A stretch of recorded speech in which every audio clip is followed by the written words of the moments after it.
আজকে তো আনন্দের দিন, পবিত্র ঈদ উল ফিতর, এবং আমি তো এই নিয়ে পরপর 3 বছর এলাম আমাদের মাননীয় বিধায়িকা ফিরদৌসী মজুমদার ডাকে। আমার কাছে এটা একটা হাইলাইট, এবং এই বাড়িতে আসাটাও যেমন হাইলাইট। সবার সাথে দেখা হয়, সকল কর্মী সমর্থকদের সাথে দেখা হয়, সব লিডারশিপের সাথে দেখা হয়। চারিদিকে এত আলো, এত আনন্দ, খুব ভালো লাগে।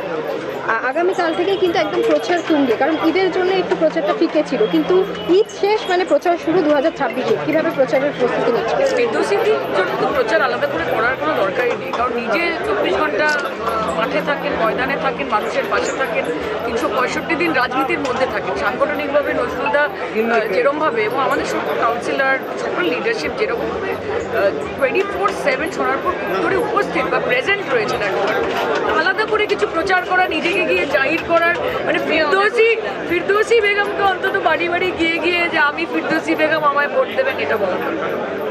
যখন বঙ্গবাসী মেতে উঠেছে ঈদের খুশিতে, তখন দেখতে পাচ্ছি বরাহনগর উত্তপ্ত, একদম তৃণমূল এবং বিজেপির মধ্যে একটা উত্তেজনা প্রবল সৃষ্টি হয়েছে। কিভাবে দেখছো বিষয়? এটা তো একটা ট্রেলার, কারণ বিজেপি যদি আগামী দিন আসে, আমার ধারণা আসবে না, কারণ বাংলার মানুষ সেটা চাইবে না।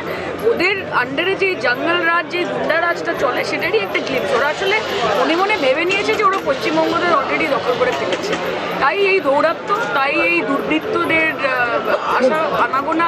এবং যিনি প্রার্থী রয়েছেন ওনার ব্যাপারে তো আলাদা করে আমার কিছু বলার নেই। বাংলার মানুষ জানে উনি কতটা কি কেপেবল, কি করতে পারেন, অশান্তি সৃষ্টি করতে পারেন, তাই করছেন। সায়ন্তিকাদি বলছে যে সেখানে বাইরের থেকে মানুষ হকি স্টিক নিয়ে এসে বরাহনগর, এটাই তো ওদের স্টাইল। বিজেপি তো সবসময় মিছিল মিটিংয়েও বাইরে থেকে, ইউপি থেকে, বিহার থেকে, ঝাড়খণ্ড থেকে লোক আনে, পোস্টার মারার জন্য ইউপি থেকে, বিহার থেকে, ঝাড়খণ্ড থেকে লোক আনে, ঝামেলা করার জন্য বাইরে থেকে লোক আনে। তো এটাই তো, ওদের নিজেদের তো কিছু নেই, কাজে ওখান থেকে ধার করে আনতে হচ্ছে সবাইকে। গতকাল মুখ্যমন্ত্রী মমতা বন্দ্যোপাধ্যায় বলছেন যে তিনি ঘোষণা করেনি, কিন্তু আনঅফিসিয়ালিভাবে কিন্তু রাষ্ট্রপতি শাসনেই কিন্তু ভোটটা হচ্ছে, তার পরিকল্পনা নিয়েছে মোদী সরকার। তো যত রকমভাবে আমাদেরকে হেয় করা যায়, হেনস্থা করা যায়, বাংলাকে অসম্মান করা যায়, সেটার পরিকল্পনা ওরা করছেন। একটা এমার্জেন্সি টাইপের একটা স্টেটের মধ্যে দিয়ে ইলেকশন করানোর চেষ্টা করছেন, সবাইকে ভয় দেখাচ্ছেন।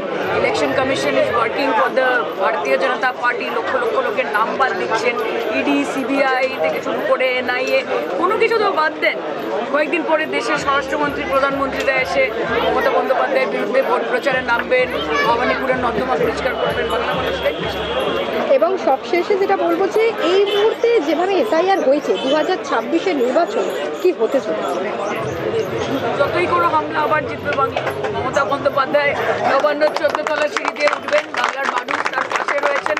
আমার পাশে সোনারপুর উত্তরের বিধায়িকা, তিনি সিটিং বিধায়িকা আছেন, আবার বিধায়িকা হবেন, তিনি বসে আছেন।